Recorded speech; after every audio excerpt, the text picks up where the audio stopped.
A menina de suéter amarelo segurava o sobretudo marrom do homem enquanto caminhavam pela praça lotada. Apenas mais uma família atravessando a correria da tarde de sábado. Mas quando ela olhou para o policial Ryan Bennett e seu parceiro canino Duke, algo em seus olhos fez os instintos de Ryan gritarem que aquela criança estava em perigo. Então ela o fez. Um gesto sutil que durou apenas 2 segundos. Polegar na orelha, dedos estendidos. O sinal de socorro. Duke, cuidado, Ryan murmurou para seu pastor alemão, que imediatamente fixou o olhar no grupo com atenção redobrada. A menina, Sophie, de 7 anos, parecia apavorada. O homem que segurava seu braço era Gerald Tins, um criminoso sexual condenado, procurado em 2 estados, parte de uma rede de tráfico de pessoas que havia sequestrado 17 crianças. Sophie havia sido arrancada da escola 1 hora antes, quando Tins alegou que seus pais haviam sofrido um acidente de carro. Ela sabia que era mentira. Mas quando ela tentou pedir ajuda ao professor, ele agarrou sua mão e sussurrou: "Tenho seu irmão no carro. Grite e eu o machuco." Então Sophie permaneceu em silêncio. Até ver Duke. Ela se lembrou do vídeo da escola sobre o sinal de socorro. Olhando diretamente para o cão policial, ela fez o gesto novamente, rezando para que alguém notasse. Duke rosnou e se colocou entre Sophie e seu sequestrador. E naquele momento, tudo mudou. O resgate que se seguiu desmantelaria toda uma rede de tráfico e provaria que, às vezes, o menor sinal pode salvar uma vida.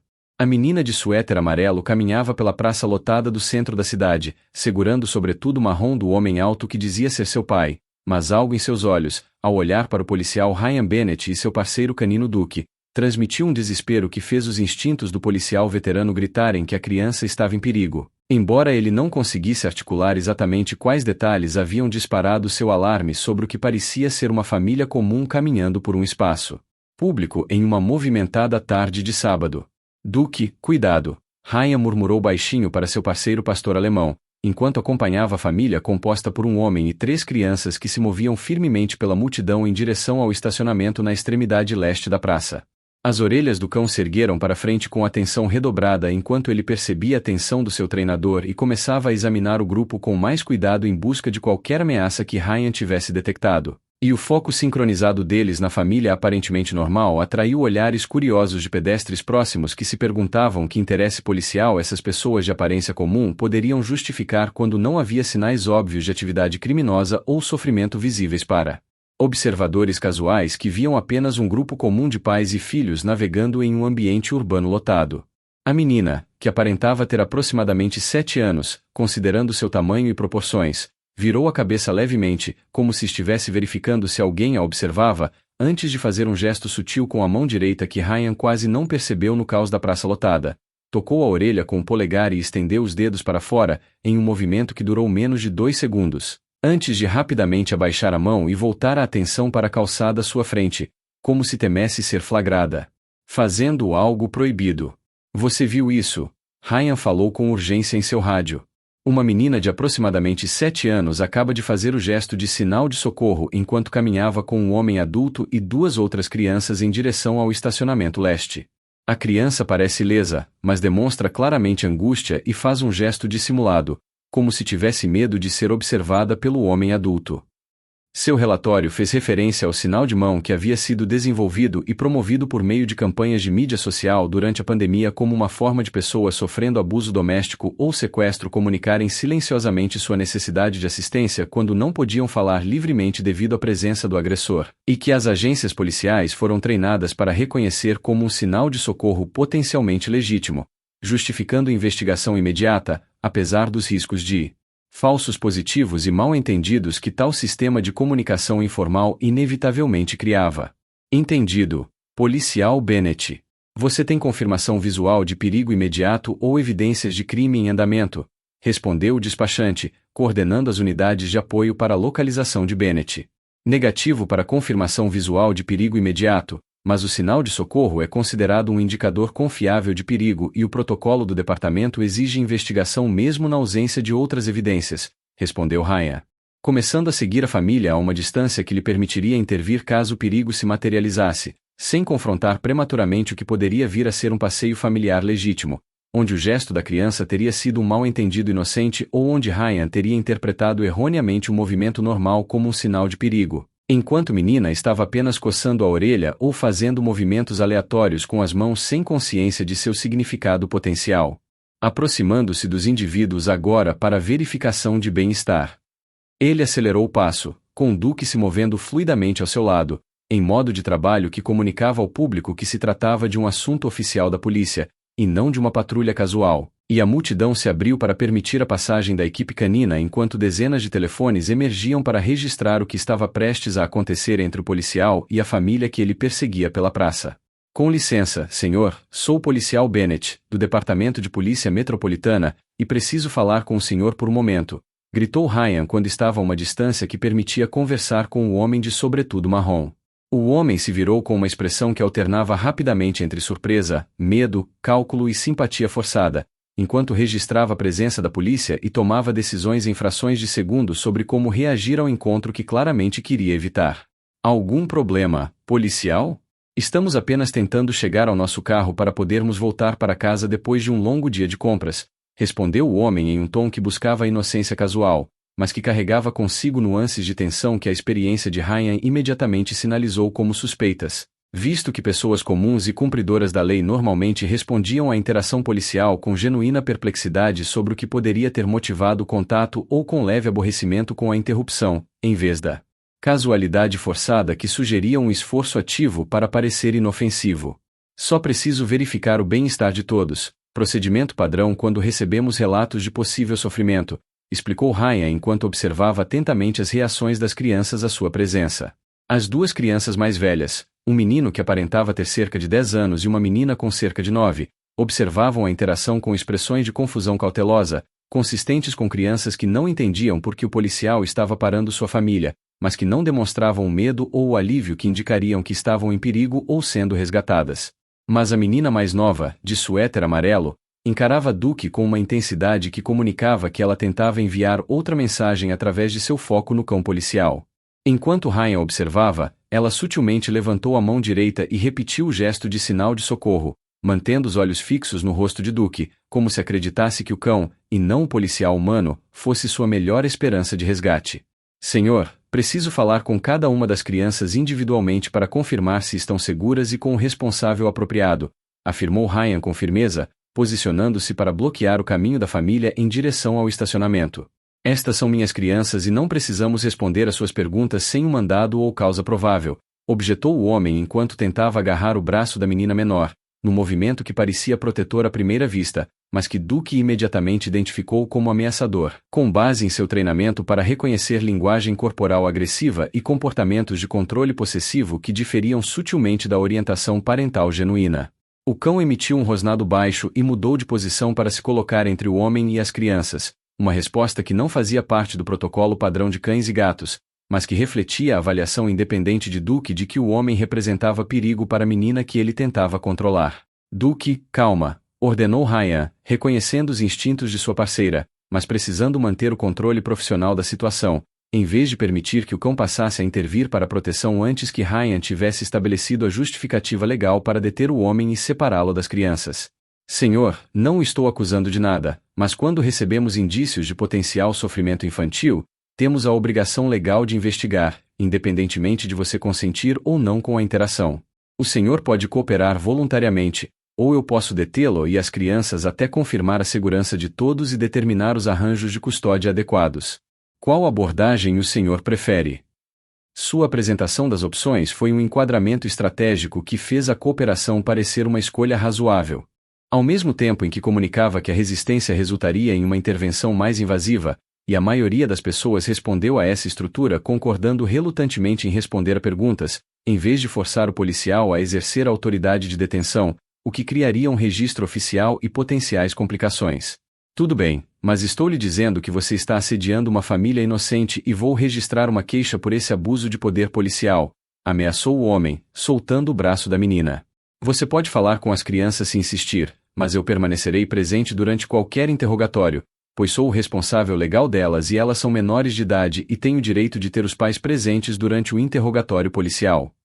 Sua insistência em permanecer presente durante o interrogatório era, ao mesmo tempo, o exercício de direitos parentais legítimos e um obstáculo potencial para a descoberta da verdade, caso as crianças tivessem medo de falar honestamente sobre sua situação enquanto ele as ouvia. E Ryan tomou uma decisão rápida sobre como lidar com a tensão entre respeitar a autoridade parental e proteger potenciais vítimas que poderiam ser silenciadas pela presença do agressor. Agradeço sua cooperação, e você está certa de que tem o direito de estar presente, mas vou falar com cada criança separadamente, com você mantendo contato visual, mas não ao alcance da audição, para que as crianças possam falar livremente sem se sentirem pressionadas por sua presença. Ryan concordou. Esse é o protocolo padrão para verificações de bem-estar infantil e foi criado para proteger tanto os interesses das crianças quanto seus direitos como responsável, garantindo que minha investigação seja completa e que quaisquer declarações feitas pelas crianças sejam voluntárias, e não influenciadas por sua presença. O homem começou a protestar novamente, mas Ryan já havia ativado sua câmera corporal e chamado pelo rádio unidades de apoio que estavam chegando ao local com vários policiais e equipes K9 adicionais que criaram uma presença policial oficial que não poderia ser facilmente ignorada ou intimidada por pais furiosos alegando assédio. Vou começar falando com a criança mais nova, anunciou Ryan, gesticulando para que a menina se afastasse do homem e se aproximasse de onde Duke estava sentado. Alerta. Querida, meu nome é Policial Bennett e este é meu parceiro, Duke. Estamos aqui para garantir sua segurança e para ajudá-la se precisar. Pode me dizer seu nome?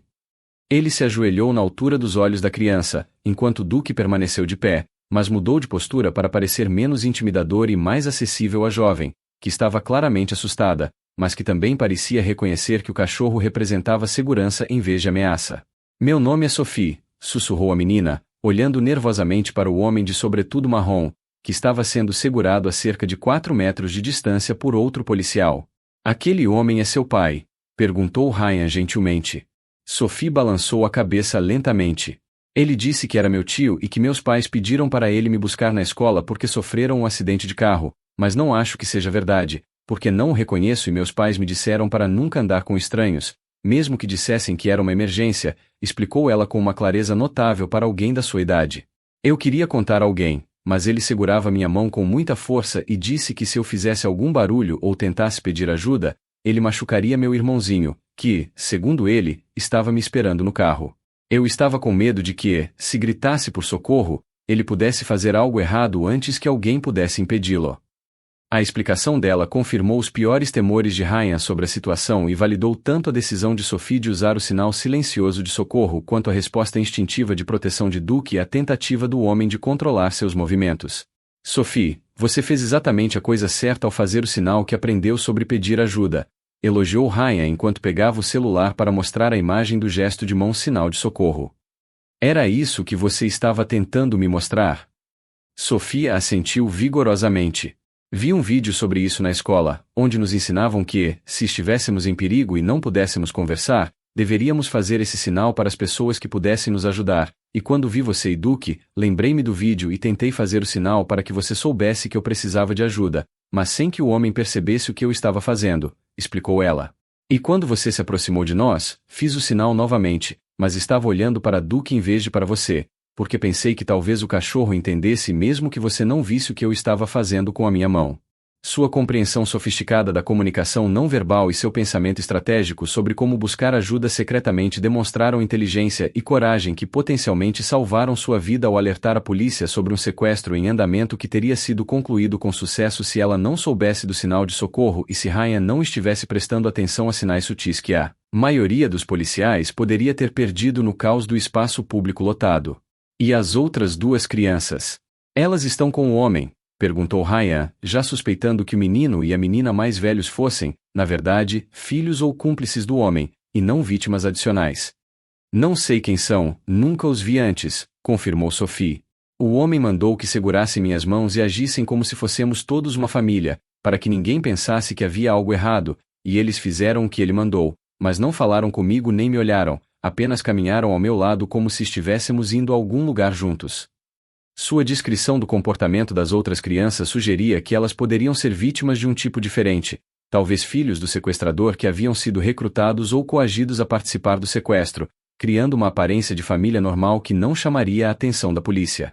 Ryan imediatamente comunicou por rádio o Serviço de Proteção à Criança e a detetives especializados em casos de sequestro de crianças para que comparecessem à cena do crime. Ele garantiu que as 3 crianças fossem separadas do homem e umas das outras para que pudessem ser interrogadas independentemente sobre seus relacionamentos e sobre o que havia acontecido entre o momento em que Sophie foi tirada da escola e o momento em que encontrou Ryan e Duke na praça. Sophie, você está segura agora e vamos reuni-la com seus pais biológicos assim que pudermos localizá-los e confirmar que estão bem, garantiu Ryan. Mas primeiro preciso que você me conte tudo o que se lembra sobre o que aconteceu hoje, desde quando você saiu da escola. Nos 30 minutos seguintes, Sophie contou detalhadamente como o homem de sobretudo marrom a abordou em frente à escola primária, alegando ser seu tio David, enviado por seus pais, que haviam sofrido um grave acidente de carro e precisavam que ele a levasse ao hospital imediatamente. Eu disse a ele que não tinha um tio David e que meus pais me disseram para nunca andar com estranhos, mas ele me mostrou uma foto da minha família no celular dele e sabia os nomes dos meus pais, meu endereço e onde eu estudava.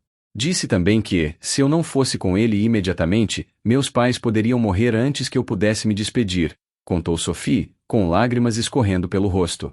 Eu estava assustada e confusa, sem saber o que fazer. Quando tentei perguntar ao meu professor se podia ir embora com ele, ele agarrou minha mão com força, me puxou em direção ao carro e disse que não tínhamos tempo a perder com perguntas. Assim que entramos no carro, ele me disse que havia mentido sobre o acidente dos meus pais, mas que os machucaria se eu não cooperasse e fizesse exatamente o que ele mandasse. Foi aí que fiquei realmente assustada e tentei pensar em como conseguir ajuda sem que ele percebesse. A narrativa dela revelou táticas sofisticadas de manipulação do sequestrador, que havia pesquisado a família de Sophie para dar credibilidade à sua história e que havia usado coerção psicológica e controle físico para impedi-la de procurar ajuda de adultos na escola ou de chamar os transeuntes enquanto a transportava da escola para a praça onde Ryan os encontrara. Você sabe para onde ele estava te levando? Perguntou Ryan gentilmente. Ele disse que iríamos até o carro dele no estacionamento e depois iríamos para outra cidade, onde eu ficaria com ele por um tempo, respondeu Sophie. Ele não disse por que ou o que planejava fazer, mas eu o ouvi falando ao telefone enquanto caminhávamos e ele disse algo sobre entregar o pacote no prazo e ser pago pela coleta. Acho que talvez ele estivesse planejando me vender para alguém, porque vi um filme uma vez em que pessoas más sequestravam crianças e as vendiam para outras pessoas más, e o jeito como ele falava de mim, como se eu fosse uma coisa em vez de uma pessoa, me fez pensar que era isso que estava acontecendo. Sua interpretação da conversa telefônica do sequestrador sugeria uma operação de tráfico de pessoas em vez de sequestro aleatório, e os detetives que chegaram para assumir a investigação imediatamente começaram a se coordenar com agentes do FBI especializados em casos de tráfico de crianças, que frequentemente envolviam redes organizadas que operavam além das fronteiras estaduais para adquirir e transportar vítimas para exploração. O homem do sobretudo marrom foi identificado pelas impressões digitais como Gerald Hutchins, um criminoso sexual condenado com prisões anteriores por abuso de crianças, que era procurado em outros 2 estados por violações de liberdade condicional e que estava sob vigilância de autoridades federais que investigavam uma rede de tráfico especializada em sequestrar crianças de famílias de classe média e vendê-las a compradores em outros países, onde seria praticamente impossível recuperá-las depois que as transações fossem concluídas. Sr. Hutchins, o senhor está preso por sequestro, abuso de menor, tentativa de tráfico de pessoas e violação de liberdade condicional, anunciou o detetive enquanto outros policiais o algemavam e começavam a documentar as provas, incluindo seu celular, que continha mensagens de texto coordenando o sequestro de Sophie e providenciando seu transporte para outro estado, onde o comprador aguardava para assumir a custódia. As 2 crianças mais velhas que estavam caminhando com Sophie eram, na verdade, filhos do próprio Hutchins, que viviam com ele, violando as condições de sua liberdade condicional, que o proibiam de ter contato sem supervisão com menores. Elas disseram aos investigadores que seu pai as havia forçado a participar do sequestro, ameaçando abandoná-la se não o ajudassem a adquirir pacotes que, segundo ele, eram essenciais para ganhar dinheiro para comida e aluguel. Essas crianças também são vítimas, embora tenham ajudado no sequestro, explicou o detetive-chefe a Ryan. O Hutchins estava explorando os próprios filhos, usando-os como acessórios para fazer com que seus sequestros parecessem menos suspeitos, e eles estavam com medo de ficar sem teto ou de ir para um orfanato caso se recusassem a cooperar com suas atividades criminosas. Eles precisarão de terapia intensiva e provavelmente de um lar adotivo de longo prazo, enquanto determinamos se têm parentes que possam lhes proporcionar um lar seguro e estável. Enquanto isso, Sophie se reencontrou com seus pais desesperados, que a procuravam desesperadamente desde que descobriram que ela não havia voltado da escola e que haviam registrado um boletim de ocorrência de desaparecimento na polícia 30 minutos antes de Ryan encontrá-la na praça. Policial Bennett, nunca poderemos agradecer o suficiente por salvar nossa filha, soluçou a mãe de Sophie enquanto abraçava Ryan brevemente. Se o senhor não tivesse prestado atenção e não tivesse percebido que ela precisava de ajuda, talvez nunca mais a tivéssemos visto. Como o senhor sabia que ela estava em perigo quando estava apenas caminhando no meio da multidão com alguém que parecia um pai comum? Sua pergunta deu a Ryan a oportunidade de explicar sobre o sinal de socorro e como o conhecimento de Sophie sobre o gesto com as mãos e sua coragem em usá-lo apesar do medo foram fatores essenciais em seu resgate. Sua filha se salvou lembrando-se do que aprendeu sobre o sinal de socorro e sendo corajosa o suficiente para usá-lo quando viu Duke e eu, enfatizou Ryan.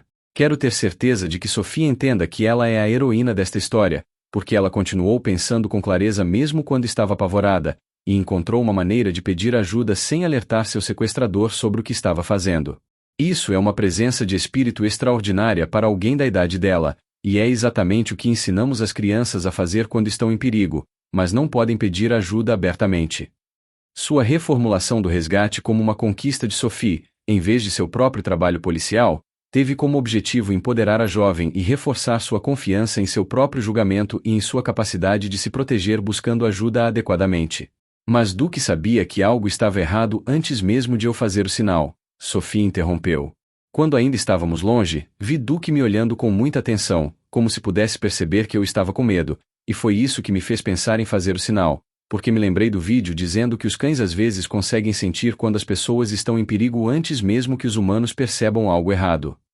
Sua observação sobre a detecção precoce de seu sofrimento por Duke levantou questões interessantes sobre as capacidades do cão policial e sobre se unidades K9 poderiam ser treinadas especificamente para reconhecer crianças em sofrimento, como complemento às habilidades de observação dos próprios policiais. Duke é meu parceiro há 6 anos e fico constantemente impressionado com sua capacidade de detectar ameaças e identificar pessoas que precisam de ajuda, mesmo quando não há sinais visuais óbvios que alertem observadores humanos, explicou Ryan aos pais de Sophie. Hoje, ele rosnou e se posicionou de forma protetora quando Teens tentou agarrar o braço de Sophie, e essa intervenção impediu que o sequestrador a controlasse fisicamente de maneiras que poderiam ter dificultado a separação segura. Duke não entendeu o significado do sinal de mão, pois não treinamos unidades K9 para esse gesto específico, mas ele sentiu claramente o medo de Sophie e reconheceu que ela estava em perigo por causa do homem que controlava seus movimentos. Esse é o valor de trabalhar com parceiros animais que processam informações ambientais de forma diferente dos humanos e que podem nos alertar sobre perigos que podemos ignorar se confiarmos apenas em nossa própria percepção e julgamento. A história do resgate de Sophie e o papel de Duke em sua proteção se tornaram notícia nacional, destacando tanto o valor da campanha Sinal de Socorro quanto a importância de ensinar as crianças sobre os sinais de socorro que elas podem usar quando não podem pedir ajuda abertamente, e reacendeu discussões sobre como as agências de segurança pública poderiam treinar melhor os policiais e as unidades K9 para reconhecer indicadores sutis de obediência forçada que distinguem vítimas de sequestro, de participantes voluntários em grupos familiares que se deslocam em espaços públicos. Policial Bennett, temos uma apresentação especial a fazer ao senhor e a Duke, anunciou o chefe de polícia durante a cerimônia na sede do departamento. O FBI confirmou que sua intervenção no caso Gerald Teens levou ao desmantelamento de toda a rede de tráfico de pessoas que havia sequestrado e vendido 17 crianças nos últimos 3 anos, e que sua atenção ao pedido de socorro de Sophie a impediu de se tornar a 18ª vítima dessa horrível rede criminosa. Em nome do departamento e em nome das famílias cujos filhos foram recuperados e devolvidos para casa graças às suas ações, estou lhe concedendo a medalha de valor por bravura excepcional e excelente trabalho policial. A cerimônia contou com a presença de Sophie e sua família, que queriam agradecer pessoalmente a Ryan e Duke pelo resgate que salvou a vida de Sophie e levou à prisão de vários traficantes que operavam uma rede sofisticada que pesquisava potenciais vítimas, criava pretextos confiáveis para abordá-las e usava manipulação psicológica para controlá-las durante o transporte para compradores que pagavam dezenas de milhares de dólares por criança. Tenho algo que quero dar ao Duke, anunciou Sophie enquanto se aproximava do pastor alemão que estava sentado calmamente ao lado de Ryan no palco. Ela tirou um desenho pintado à mão mostrando Duke usando uma capa e uma medalha, com Sophie em pé ao lado dele fazendo o gesto de sinal de socorro com corações e estrelas ao redor. Desenhei isso para agradecer ao Duke por ser um herói e por me salvar, mesmo eu estando com muito medo e sem saber se alguém perceberia que eu precisava de ajuda. Quero que o Duque fique com isso para que ele saiba que nunca esquecerei o que ele fez por mim. O presente que ela deu a Duque foi um lembrete tocante do impacto pessoal do trabalho policial, que se estendeu muito além de estatísticas e esclarecimentos de casos, incluindo vidas individuais salvas ou destruídas por decisões tomadas em frações de segundo e atenção cuidadosa a detalhes que outros poderiam ignorar. Ryan se comoveu com o reconhecimento de Sophie pela contribuição de sua parceira canina para o resgate. Sophie, Duque e eu estamos honrados em receber este presente seu, e queremos que você saiba que sua bravura e seu raciocínio rápido foram tão importantes quanto tudo o que fizemos, respondeu Ryan. Você é a razão de estar segura hoje, porque se lembrou do que aprendeu sobre o sinal de socorro e teve a coragem de usá-lo mesmo quando estava apavorada.